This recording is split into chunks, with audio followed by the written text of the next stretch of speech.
Is Thanksgiving the first holiday that you are spending with your new boyfriend's parents? Are you panicked because you need their mom to love you and give you that A-OK in putting a ring on it? Whoa. Well, then you are going to want to bring some Amber Bath bathing essentials to give to their family for the Thanksgiving holiday. Yes. Yes. I'm serious, you guys. This is the best gift you can give any person in your life. If you want all natural, minimal ingredients, family run, women run products, you can go to amberbath.com and use code WOLFPACK at checkout for soap, scrubs, body butters, salves, the most delicious bathing essentials. You will get 20% off and an extra little gift from your den mothers. Again, that is amberbath.com using code WOLFPACK at checkout. You're welcome. Welcome back to the Sex Zen podcast. You are here with your host, She-Wolf Lauren and Camille Joanne XO. Yay. Today, we are really excited to be talking about personal style and what if my sex life is boring as fuck? What if it is Borin fucking B? Yeah. I love this subject. I love all the things we talk about, so I don't even need to say that anymore. Right. But before we get rolling, let's just hop right into the weekly updates. Oh my gosh, I'm excited for the weekly update. I've had the best week ever. Tell By the me best about it. week, I have been sleeping so hard. Basically, my whole life comes down to how well I slept and Yeah. how well I've been sleeping. Mm-hmm. I have the ability to be the best sleeper on the face of the earth. Like I feel like our matrilineage, our mother's side lineage, Mm-hmm. could win an award for being the best sleepers on the face of the earth. It's Particularly, something to be yeah, awarded. it is. Grandma, I think mom has it, but not as much. Mom's kind of been a little bit more She's restless. a hard napper, though. Think Hard about it. napper. Hard napper. Yeah. So grandma, mom, you sleep great. I You sleep like a baby. Yeah, and so do I. I sleep typically I don't even have dreams that I can remember at all because I always say if I'm sleeping well, it's complete blackness for 9 hours. Like Yes. from the time I hit the pillow to the time I wake up, it's just black. That's my favorite. I honestly have never been able to understand the people who just barely survive off any sleep. I just feel like that's not even a possibility for me. Yeah. If Well, there's one, no, it's a possibility for you. no, no, no. Even when I used to go out all the time, I would still sleep. And if wasn't sleeping like 7 or 8 hours at least, I was taking a nap later in the day. Okay, I yeah. wasn't just even in college when there was a ton going on. I was not an all-nighter person. I only pulled one all-nighter in college. Whoa. Yeah, my senior year at the very end doing this an engineering report that was like 70 pages long. Oh my gosh. Yes. That was just like a normal assignment. That was the only all-nighter I pulled. Side note, I got to the engineering building in the morning to print it out and the printer was broken and I had a breakdown and literally started crying in the building. And I was like, oh, I didn't sleep. And like nobody else had slept either. And I was late to class. It was just so bad. Oh my That was my God. only all-nighter in all of college. Isn't that crazy? Yeah, I guess it is. I'm trying to remember. I don't think I made a big habit out of all-nighters, but I would say I was going to pull an all-nighter almost every day. Yes, me too. I'd be like, "Oh, I'm going to be pulling an all-nighter." And people would be like, "Whoa, geez." And I'm like, "Yeah, it's going to be an all-nighter." And then I would go to bed around 2. Yeah. Okay, yeah, I guess I did that quite a few times too. Yeah, That's but my only all-nighter. I want to just say that I do feel nostalgic about that time. I get nostalgic about college, about that Me feeling. too. It's kind of a rush. It was sort of an addicting feeling of like okay, start the semester. It's all your new classes. Then before you know it, it's midterms. Then before you know it, it's finals, and it's your last time. Like there's something so nostalgic about that. College was like my favorite 4 years. Yeah, you had so much fun. I just feel like there was nothing like being surrounded by people who were going through the same thing as you every day. Yeah. Just like going to the dining halls and then rushing before class to like run and get a Starbucks iced coffee. Like, I loved college. I would do it all over, even though I don't even use my degree. Right. You use your degree I, in yeah, little I do. ways. I In do. I do. I you're do. My time management, I use a lot of my engineering background for random things. And I did use my degree for 5 years. right. But yeah, that time was just so I'm all of a sudden feeling really nostalgic about college too. Yeah, like sometimes I'll want to pull an all-nighter. Like right now, I'm having a little bit of caffeine. I came off cacao and now I'm having okay. I came off cacao. That's how it feels. I came off of it. It's not Yeah. good for me. So at least it's not good for me every day. It's like what I have to do with caffeine, where I Yeah. was doing it every day and then I completely cold turkeyed it for like a long time. I think a couple months. Yeah. Maybe I would have a couple sips of coffee here and there. And now I can have a caffeine once every blue moon. And then it actually works like it's supposed to. Like I feel Totally. totally alive and like I feel very manic on it. I love it. Yeah, me too. It's so fun. So It anyway, it is really fun. so what was I saying about So that? you've been having the hardest week, the hardest sleep ever. That's your Hardest weekly sleep update. ever. Yes. So well, I have a couple things to say about my week. Sleeping amazingly. I finally feel caught up. My meditation has been incredible. Half an hour every morning for sunrise.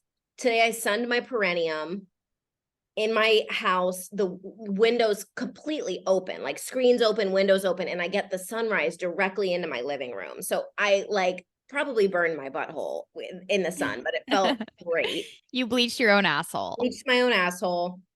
I had my period on the full moon and also missed the eclipse completely.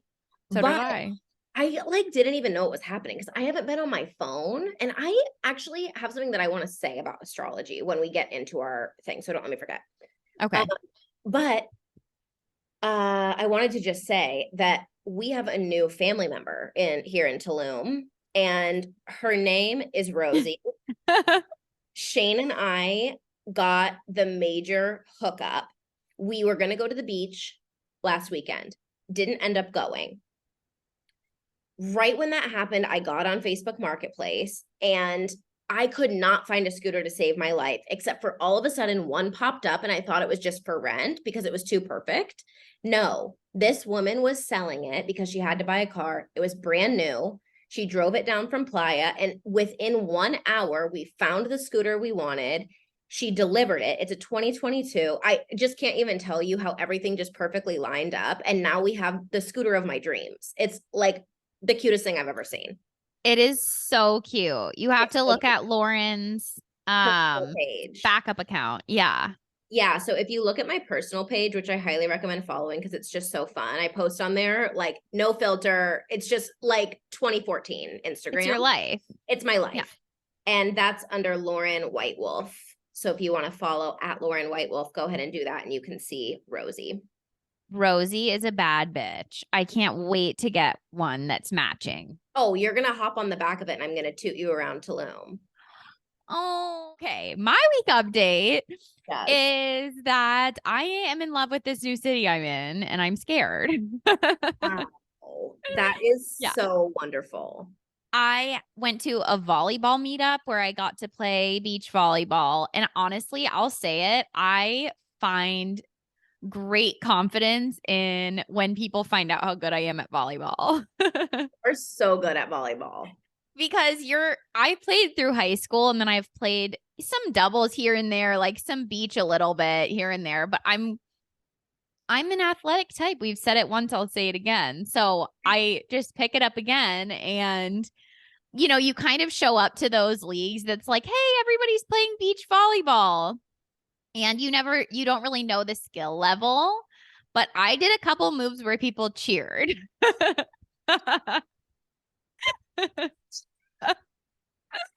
They went, whoa! And I was My like, gosh. yeah, I know. I'm pretty good. Holy shit, Camille. Yeah, you need to be on like an advanced league. Yeah. So I felt pretty good. And then we did a happy hour last night. Now I'm going to another happy hour Friday. I'm just having a lot of fun and I've never been more productive. Big yawn over here. Yeah. And I think that's my whole week update because I just feel like I'm really enjoying my time and that's it. That's all there has to be. Well, I love that for you. I said big yawn because I want you to be by me, but I also am excited to see you this weekend. And it's not so bad. It's not so far. We'll see what the drive feels like to get here Yeah, for you, but totally. it's not so bad. I'm about an hour away. Yeah. So that's my weekly update. Well, So thank you. Today, do you want to talk about why we're talking about personal style? yes. Should I give him the full shebang? Well, yeah, go ahead, lay it on them. Okay, well, today Camille and I were getting ready to record, and I just said, "Oh, what's that little shawl that you're wearing?" And Camille immediately didn't take to that well. She I said, did not like it. "You didn't take to it well." She goes, "Lauren, this is my overthrow, or whatever." And then she disclosed to me that she has a little bit of, what do we call it, little T? I'd call it Little little tea. T. A little bit of little T around my mom and me having a very specific style and kind of putting that on Camille and saying certain things and all of that. That snowballed into us talking about how actually important personal style can feel and Yeah. what an exciting experience it is when we start to shed other people's expectations of us and we come into expressing ourselves in ways that feel really good through styles. Mhm. So, Yeah. I actually have received this question a couple of times before, like, how do you find your personal style? What does that mean? And Mm. by no means is this my expertise, but I do have some theories about style and how to find it. Also, you have a very identifiable look. Is that the right word I'm looking for? I hope so, because I like that. Yeah.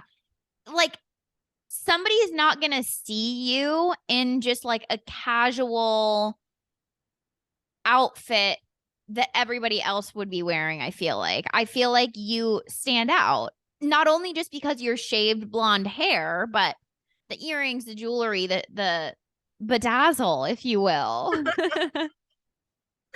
Well, I like that. And I haven't always been that way. That's the thing. Well, Mm, you know what?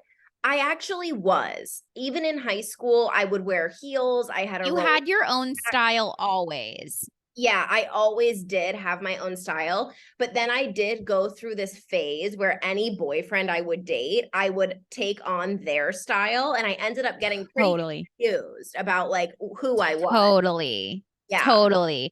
I got confused because, yes, you and mom, it is a little T. Also, because, sorry, mom, if you're listening to this, it is hard to hear an adult figure around you who you love talking negatively about certain styles. Because, say, I was attracted to something, and then you hear, well, that doesn't look good on that body type or something, it makes me maybe feel like I could never wear it. right. So, I have kind of really in the last year started to find my style. Yeah. Yeah, and started to just actually gravitate towards stuff that I like. But it's hard to not just look at what's going on in fashion culture and just think that you need to be wearing that. But in reality, fashion like that comes and goes. So it's really, you really need to be wearing something that you feel freaking good in. Yeah, that you feel good in. Yeah. Really. My first recommendation in this category is to dedicate a couple hours one Saturday or Sunday morning to go through your closet. Oh my gosh, a closet. There is nothing better than a closet clean out. Nothing better. There's nothing. I do it many times a year. I love to do it. I want to do it now and I live out of a suitcase. Yeah, me I'm too. ready to do it. Me too. And I want to do a little shopping when I'm up by you.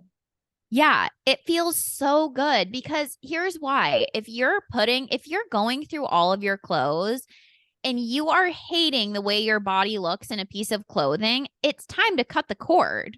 Yep. Just chuck it. The thing that you've had in your closet for 2 years that you're thinking, like, yeah, it's cute. Well, if you haven't worn it, it's not your style. Right. So it's time to get rid of it. And it's also, you can repurpose things. You can figure out that there's something that you've always wanted to wear, but you haven't done it. Why? You feel a little uncomfortable in it. Well, you might put it on and just walk around in your house for the day and realize you feel sexy as hell. That's right. Yeah. So your closet dump is number one. Well, I think we need to take a step back because I love closet dump, but I think that what's important is that when you're thinking about what should you wear, or if you even want to have a personal style, I feel like we have to talk about the element of your personal style kind of finds you as you find you. If you don't Mm. already have like an aesthetic that if you're a Libra, you're probably already good at this. Or Libras, a Leo. yeah, or Leo. Libras and Leos are known for just having good aesthetic. Yes. I didn't know that until, last year or whatever. But what I'm saying is that when you kind of start to do your self work, like the stuff that Camille and I talk about on all of our other episodes, basically, then we're going to talk about it today as well. But when you start to explore with orgasm, speaking your truth, feeling into your womb, standing up for what you want to say and actually saying it, walking away from shit that doesn't serve you, that boils over into every aspect of your life. So when you are then looking at your closet and you're like, okay, what items here don't serve me anymore? Like, which pair of sneakers always give me a blister and I keep trying to wear them, but they suck. And when I see them, I cringe. Yes. Those have to go. And in addition to the closet clean out, I love the concept of minimizing. Like the Me closet too. clean out is also a minimize thing, but I did not realize the power of the word minimize until I moved into a van. Like it was a very extreme experience. But I just remember at the time, like my ex and I had just started dating and it was during the love bomb phase. So he was, cool. And Whoops. he came over when I was going through the van, like moving into my van. And I just remember him standing in my closet and just like, because I could not figure it out. I was like about to have a nervous breakdown. And he's just like, no, no, no, like going through and just helping me get rid of all of my clothes. Like you almost need a friend to come over to help you with it.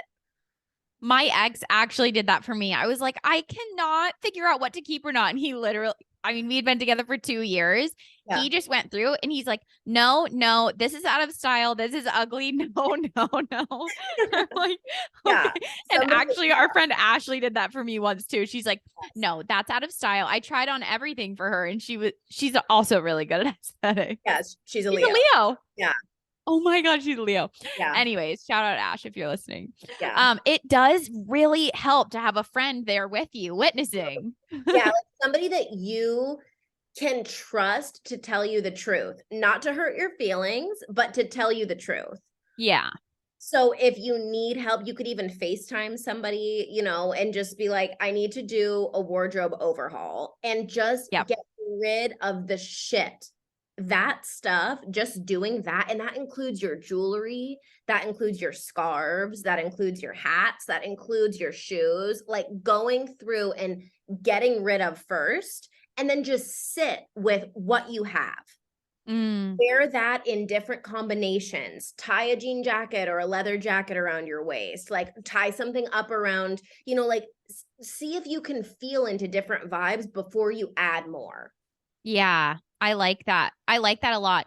For me, I've mentioned this a couple times, but I absolutely love Pinterest and I really love fashion videos on TikTok.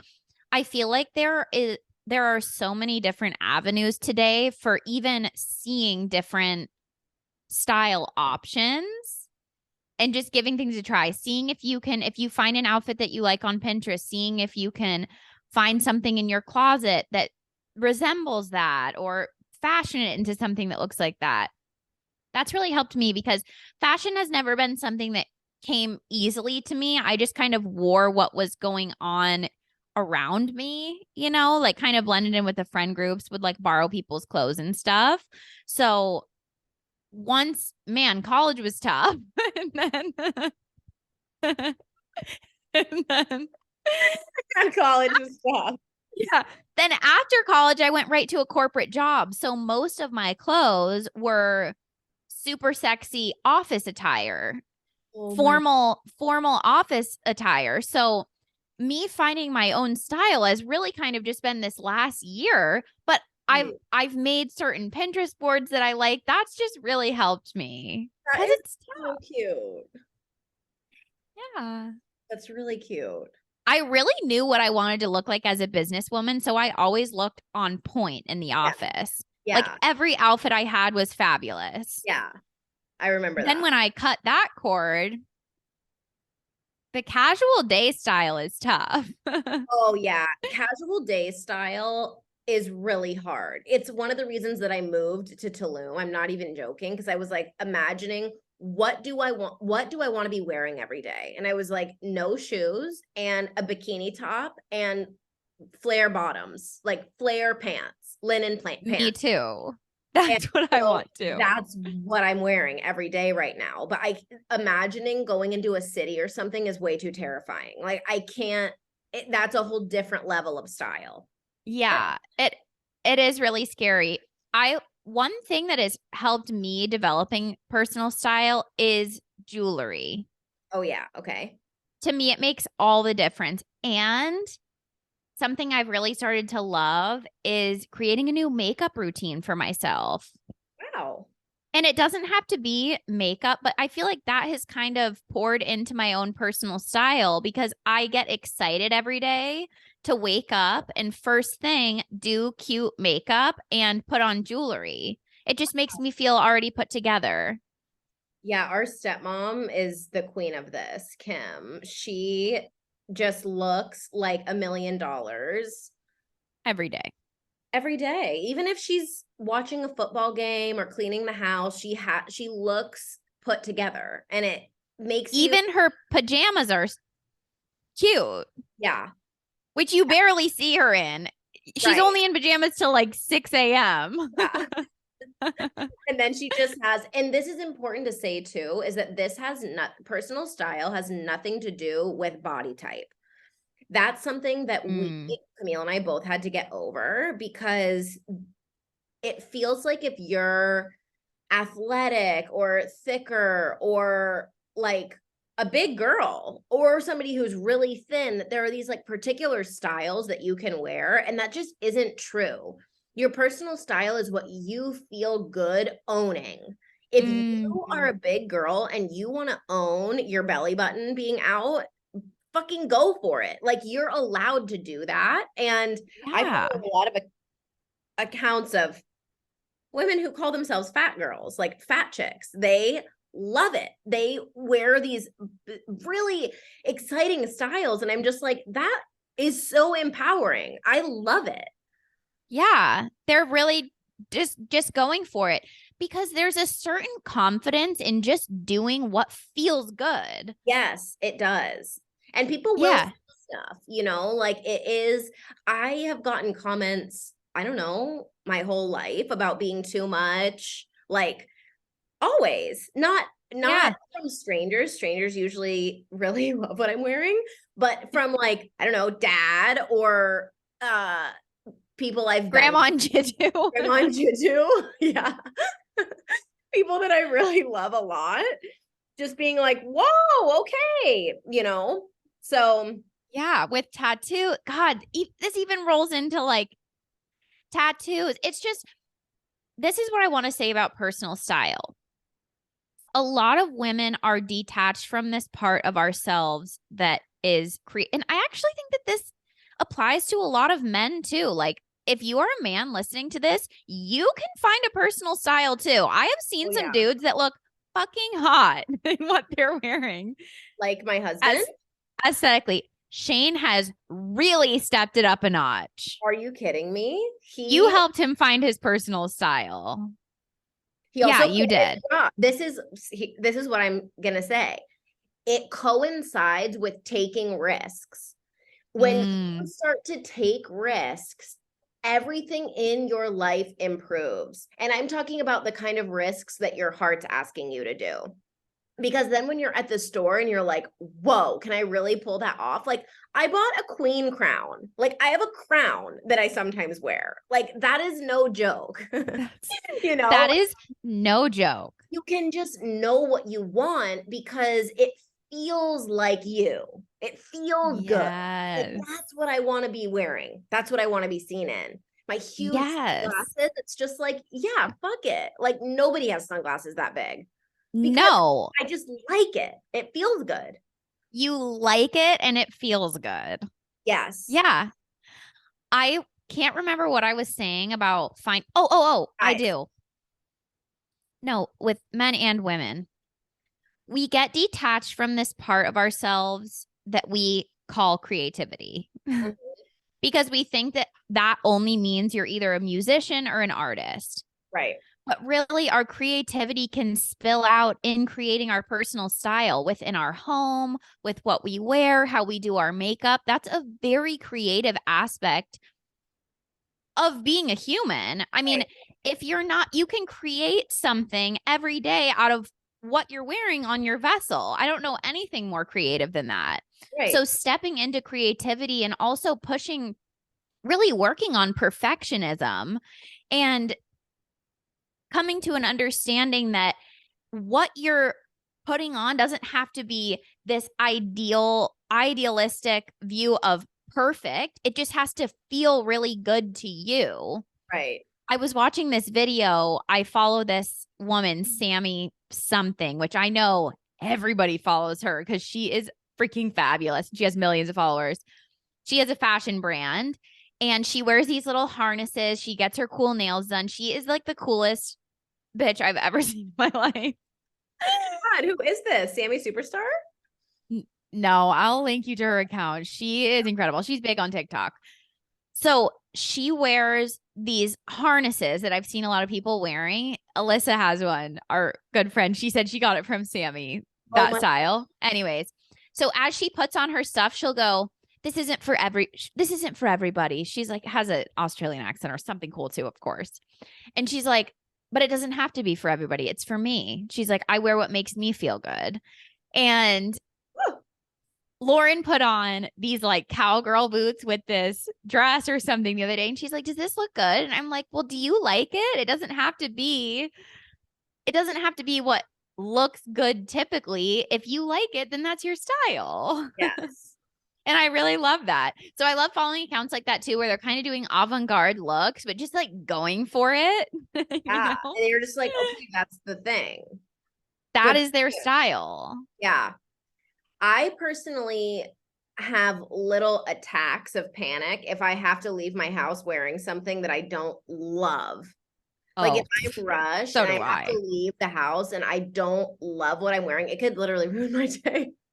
No, I have had kindergarten meltdowns as a full blown adult where I told my ex he actually had to leave the room because I was about to throw a tantrum on the floor because I could not find something I love to wear. It was really Yeah. embarrassing and also You just had to you had to have a Yeah. meltdown. You have to have a meltdown. I also want to say this. If you are overwhelmed by this whole concept, you only really need a few staple items that you can dress in a couple of ways. That's what we did with Shane.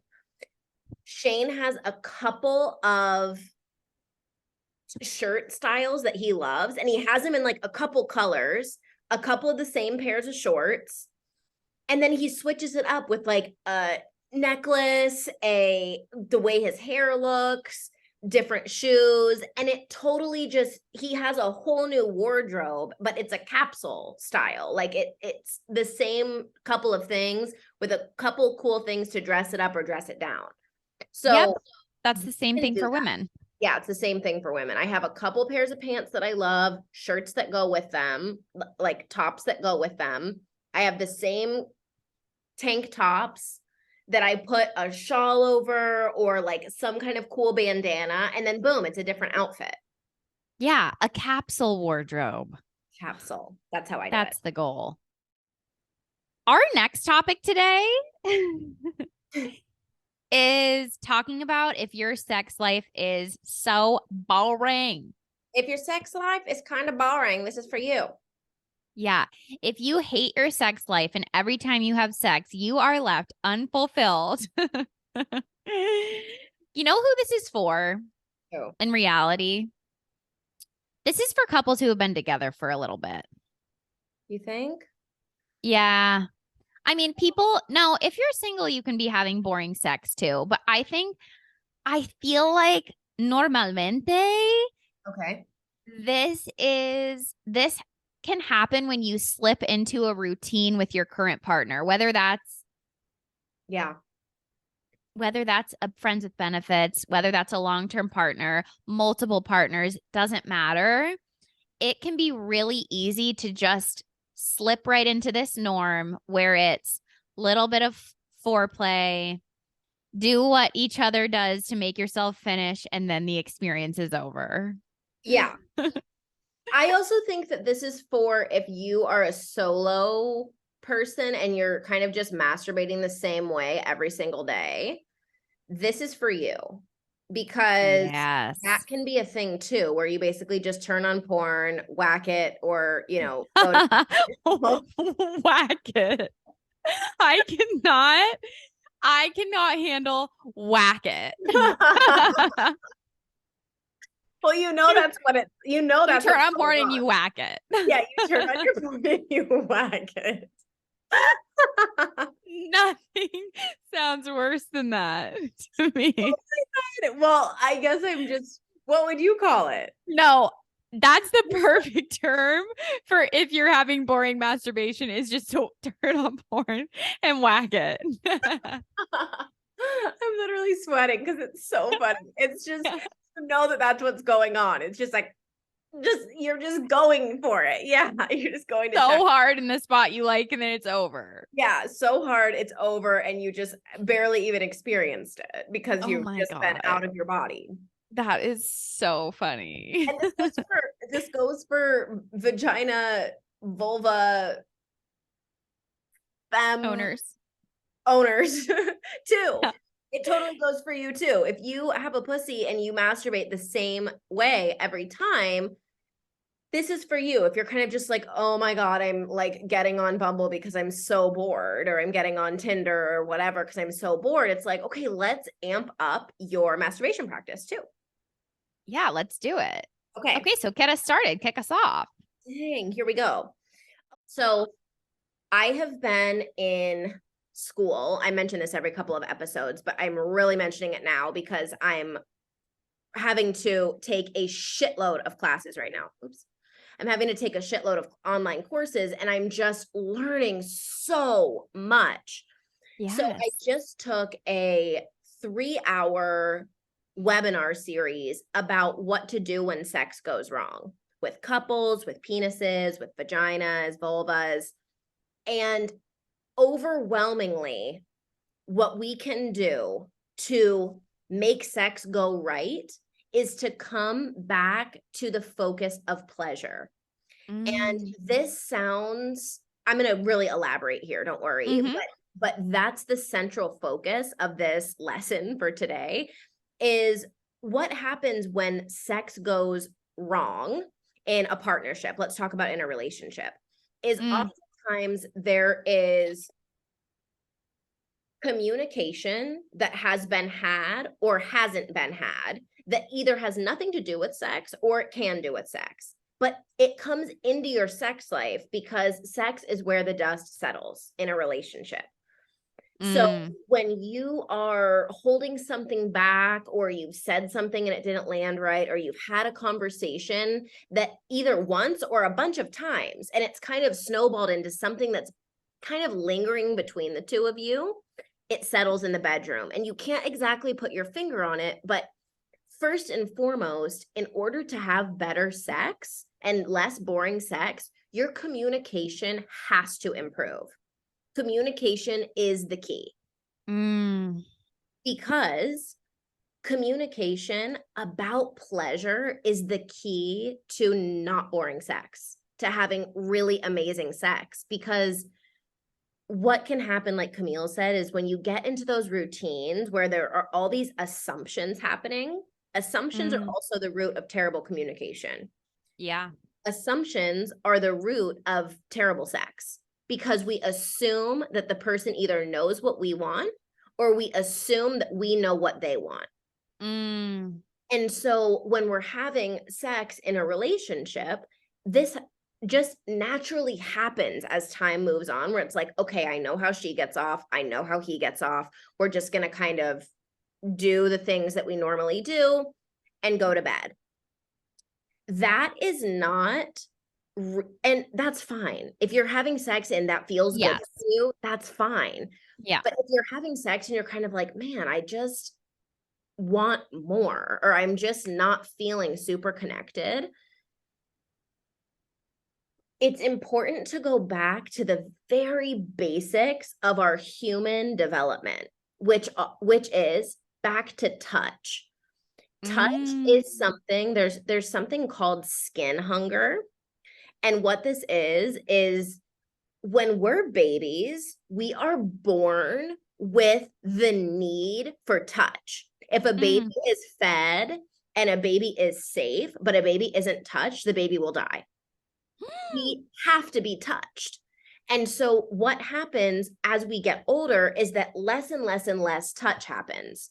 When we get into relationships, there's a lot of touch at the beginning, a lot of hugging, kissing. Mhm. When you're having sex, there's kind of more exploration of the body. But as time goes on, life gets busy, touch can get more left behind. You maybe cuddle a little bit at night or you hug and kiss in the morning, but you're not touching and pawing at each other. So, in order to have more fulfilling sex, more touch and presence with touch needs to be introduced or reintroduced.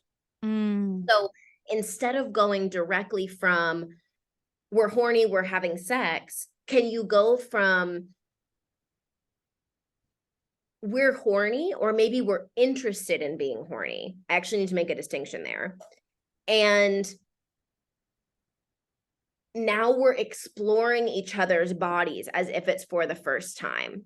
Where is a place that you can touch or lick or caress that you maybe haven't touched in a while? Behind the knees, in between where the thighs meet the pelvic bones, under the chin, the neck, Behind the ears. behind the ears. Like, can you come into presence with your partner's body before you assume the next stage of sex? Mm. That in and of itself, just laying with each other without the pressure of penetration, without that being the end goal, but instead the goal is to connect with the skin of your partner, that will literally amplify your sex life by like 100 times just right there. I shouldn't say 100 times, but a lot, or it can. That was so much incredible information. I feel like if you are listening to this, you should rewind back 5 minutes and listen to that whole segment over again because there were so many good little pieces of information in what Lauren just said. I want to snowball off a couple things. Okay. Number one, revolving around pleasure. Yes. And I guarantee if anyone here thinks about the best sex they've ever had, it was a time when there was a lot of physical touch going on. Mm. I was recounting, oh, what's the best sex I've ever had? Was it so much communication, so much physical touch, really honoring and loving each other's body. And if that hasn't happened for you yet, that is available for you. It is and this is the only time it's available though, and I want to make this really clear. If you're with a partner, this is a two human effort. Mm-hmm. Communication, focusing on pleasure, coming back to what the partner loves to feel, asking questions, really focusing on pleasure instead of orgasm. That is a two-man job, baby. Two man, two woman, one man, one woman, they, thems. It is an effort for both. I mean, I feel like we could do a whole episode on this too, but something that this is really going to highlight in your relationship is effort. And if people are willing to work on communication, because I think that this is something that you sort of train, just like our last episode, how we talked about training the mind or the body. This is something that you both have to put effort into if you want to make a beautiful experience for the two of you sexually. Do you agree, Lauren? Yeah, of course. Yes. Yeah. Well, and it's not any time that we decide to come into something that feels good for us and we share that with the person that we're with, that serves as an opportunity to really notice what the response is to what would feel good for you or what you're needing. Yes. Mm-hmm. That's what I was trying to say, and you just put it in much better words. But your partner's response to you needing some change is probably really reflective of other things that are going on in the relationship. Mm-hmm. And we don't have to get into that today, but I just wanted to mention those two things because it can be scary to talk to your, especially if this is with a part. It's scary to start exploring this stuff on your own. Right. Yeah. And I So want to to talk eat, about that yeah, I want to talk yeah, about that in a minute too, like the exploring on your own part. But yeah. before we get into that, I just want to say that this is a very non-confrontational way to approach conversations about sex, is to begin it by saying, maybe begin, definitely not when you're in the throes of sex. Like there have been times before where I've been like, oh, I just want some more touch, like while I'm already having the Yeah. sex, and then it can totally ruin the mood, right? Yes. So have the conversation when you're not in the bedroom. Like just having a discussion and just saying, I would really love to explore more touch and to really slow down with each other. And also to slow down with yourself. That's the thing too. Mm. And so this is where I want to talk about something that I was reminded of in school. And it is like the most important thing that I feel that we don't ever learn. We expect that when we're in a relationship or when we're single, that we are gonna be walking around during the day and all of a sudden we're going to become horny and then we're going to have sex or masturbate, and that's how it goes. That we become horny first mentally and then we feel desire and want to have sex physically. That is true for about 80% of men. People with penises feel horny first and then want to have some kind of a physical interaction. That's called spontaneous desire. Mm. What's more common and what starts to even out when you're in a long-term relationship is something called responsive desire.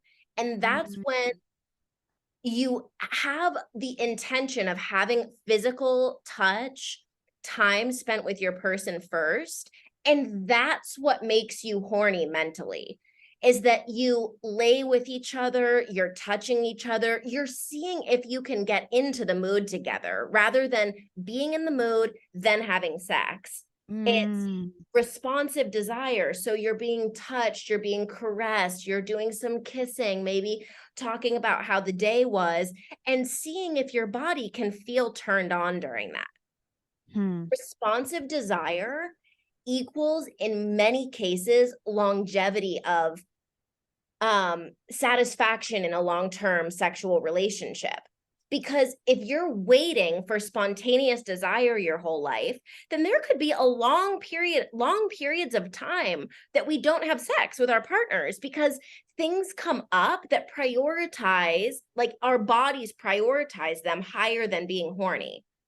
So if you're walking around or you think something's wrong with you because you're no longer getting these bouts of spontaneous desire, it's not a reliable source for longevity. Great when it happens, fun, that's awesome. But incorporating responsive desire and making that, it is so normal. A lot of people with vulvas actually require that in order to feel fully turned on, is to have that kind of responsive desire. My mind is blown. It's really important. It's really important. Okay, so I have two things. Number one, you said it happens in about 80% of men. Do you know what the percentage of vulva owners are that it happens in? Well, I forget what how the exact science is on it. I can't remember if it's like 80% at some point in their lives. Like, I think for all of us at some point in our life, we've experienced being horny when there spontaneous, is, yeah. Yeah, but I can't remember if it was 80% of the time for men and 20% of the time for women, but it's like an 80-20. Okay. That like 20% of the time, women are just feeling horny and then wanting to fuck. Whereas 80% of men, because they get boners, right? So yes. But also, and all of this research is actually in the book, Come As You Are. I just was in a webinar with the author of that, with Emily Nagoski, who's amazing. Like, her research is so great. So all of this research is in her book. I'm just regurgitating it right now. But what's really important too to note here, and we're getting a little bit off, but I want to say this, is that just because you're wet doesn't mean that you're ready to have sex. Just because somebody has a boner doesn't mean that they're ready to penetrate. A lot of times our bodies respond to stimulus before we emotionally feel available. So when someone touches your pussy and says, "You're so wet, you must be ready," that's actually up for you to decide. It's up for you to check in with yourself and to feel that. And I think those are the kind of assumptions that I'm talking about. When people assume that because your pussy is wet or your dick is hard, that you're ready to have sex or you're ready to be penetrated. That's not the case. A lot of times it takes our emotional body longer to feel safe and aroused and horny. And so having sex based exclusively on what our body is doing is not an indicator of sex that's going to be good. Man, y'all, this is just so effing good. Yes, I agree with that. Now, what I kept thinking in the background is what people label as honeymoon phase is actually just the effort phase. Yeah, it's effort. It's the effort. You're touching more, you're going out on dates more. Things are more spontaneous. You're like showing yourself the best to somebody. It's not a freaking honeymoon phase. When the honeymoon phase is over, ask yourself, is the effort also over? Right. Probably yes. Right. That's probably why when we first meet someone, we're so horny. Right. Because you're touching more. You're actually making more effort, showing up for each other, like randomly surprising them. I feel like there's just so much more opportunity for responsive arousal. Yes. So of course you're having sex more during the honeymoon phase. Yeah. It's effort. Oh my God. Yeah, effort is so important. And that's what I want to continue to highlight here is that this kind of understanding it like for you to have a conversation with your partner about this, you don't even have to talk about it from the perspective from your own experience. You can just cite the science, get the book Come As You Are and say, look, it isn't just me. 20%, only 20% of women, are constantly feeling spontaneously aroused, that's Yeah. not always the case. And so Yeah. that can help you have the conversation is just start with, I just read this book called Come As You Are, and it really helped. This is making me, just side note, feel totally just so much better in my body because I am like, I am not horny at all. And I'm Yeah. like, oh my God, am I all of a sudden asexual or like, will I not be? But no, it's not that. It's just that I may just not be a person who experiences spontaneous arousal. Right. I will feel horny again. If Yeah. you're listening to this relating, so will you. Yes. And it can just take like imagine when you're dancing and you're kind of brushing up against people and you kind of get that energy going or you're out and you're people watching, you may just need more stimulation in order for you to feel ready for sex. Mm, Mhm. Yeah. And this is wow. really important. It's really important. Like when you imagine, I just think about long-term relationships a lot because I'm in one now and I Hmm. plan to be forever. And, Shane and I, even in the course of our year, have had times that ebb and flow. Somebody's going through something and that spontaneous arousal isn't there as much. And so then you prioritize more of the responsiveness stuff, but it's an effort for both people to recognize where you are and to kind of let go of some of the pressure around spontaneous desire. Because a lot of penis owners feel like they're failing in some way if they don't feel horny all the time and want to fuck. Mm, They feel like there's something wrong with their masculinity because for so many guys, that's the way that they imagine being horny is just, oh yeah, I was all of a sudden I was horny, I was hard, and I was ready to have sex. Like that mm. isn't the only way. You can also lay with each other without expectation and just see if it feels good, if it's feeling right. You can have sexual energy and sexual experiences without your dick being hard. Yes. Without, yeah. I mean, there's not much more I can say. Yeah. So if you're having boring sex and the me mentioning lay with your partner and feel their skin, look into their eyes, eye gaze with them, caress their face. Just hold your faces close together and feel the warmth of each other's breath, of each other's body.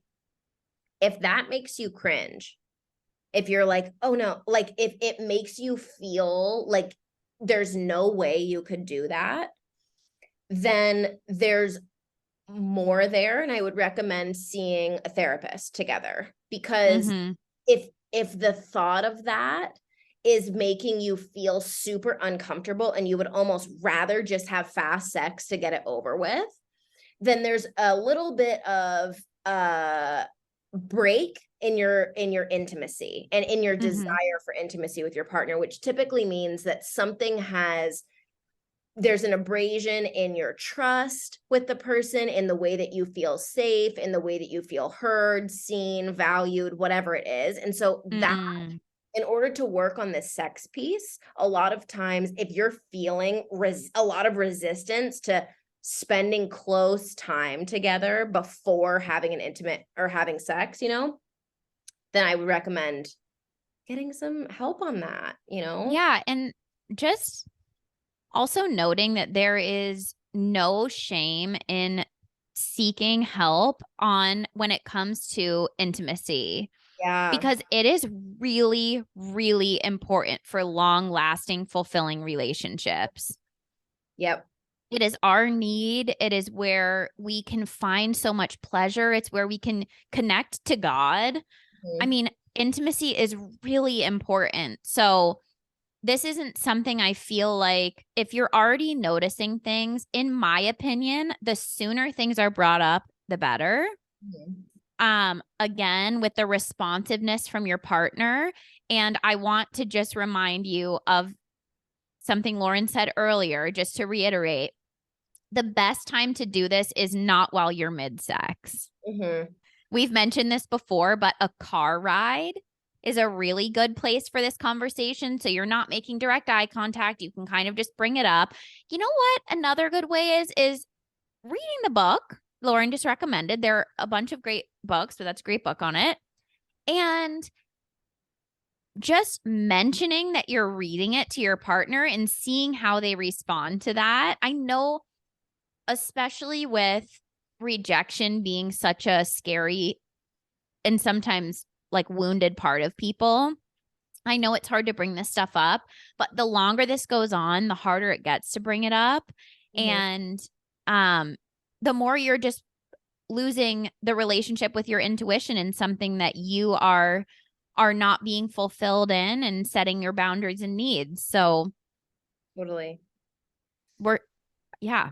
I know that there are a lot of books on this, and there are a lot of ways for you to get into your body, but this today specifically, I just wanted to talk about this desire piece and really to highly recommend. There is no book like Come As You Are. There is no book Mm, like it. It is really important if you want to understand the mechanics of your turn on more. It talks a lot about how when you're feeling turned on, there are two aspects of that. You have the gas and the brakes. If you're pushing down the gas, all the things that turn you on are feeling really good. Like, yes, okay, they're touching me how I like, we're, dirty talking like I like, all the things that are turning me on. But also your brakes are pushed. Like your environment might be a little bit not like you like it, or you're having mm, cramps because you're about to get your period. Whatever it is, you're pissed at your partner still from a fight that you had last week. Your body can't do anything with that. So the book talks about how to mm, let up on your brakes and push down on your gas. And so it's all science and also narrative. She includes narrative and everything. It's an important book. It was the first book that I read when I started getting into sex coaching. It's Okay, well, found it's my next read. I yeah, just said there are many books like it because I assumed there were many books like it, but you know better than I do. there aren't. Her There are book, no books like it. You read Come As You Are and you talk about it with your partner. yeah. It's especially for she talks. It's a lot about sex in relationships, which is why it's important Mm, for this mm, particular area. Yeah, she's just an incredible author. I love it. Okay, thank you so much for sharing the knowledge with us from your classes, Lauren. It's so fun to get to hear about what you're learning immediately. This is stuff that Lauren coaches on. This is her specialty. So, if you are interested in learning more in depth or really working through your intimacy journey, sign up to work with Lauren. I Yeah, mean, come work with me. yeah, I forget that I can say that. I I know. I forget that you could say work with you too. Yeah, I do have a coaching spot open right now. So if you are listening to this and you're like, yes, oh my God, I need this, then go ahead to shewolflauren.com/private and apply. I love it. Yeah, and I'm really grateful. I was re-inspired by listening to my classes. So I have a lot to share right now. I was going back through my notes and just feeling like, okay, yes. Like I love talking about sex. This makes me so super happy. So I love that. And thank you for the space. Thank you to our wolf pack. We love you. We're grateful for you. And if you want to listen to our Q&A this week, head to our Patreon page where Camille and I upload all of our Q&As. I think we already have 6 or 7 uploaded. You can also Yep. win a 2-on-1 session with us, a live coaching session. early access to all of our events, all of our upcoming group coaching courses. You're our VIWP, the very important wolf pack. So head to patreon.com/thesexden to join our wolf pack. Our private special community. We love you. Thank you. And we'll see you next week.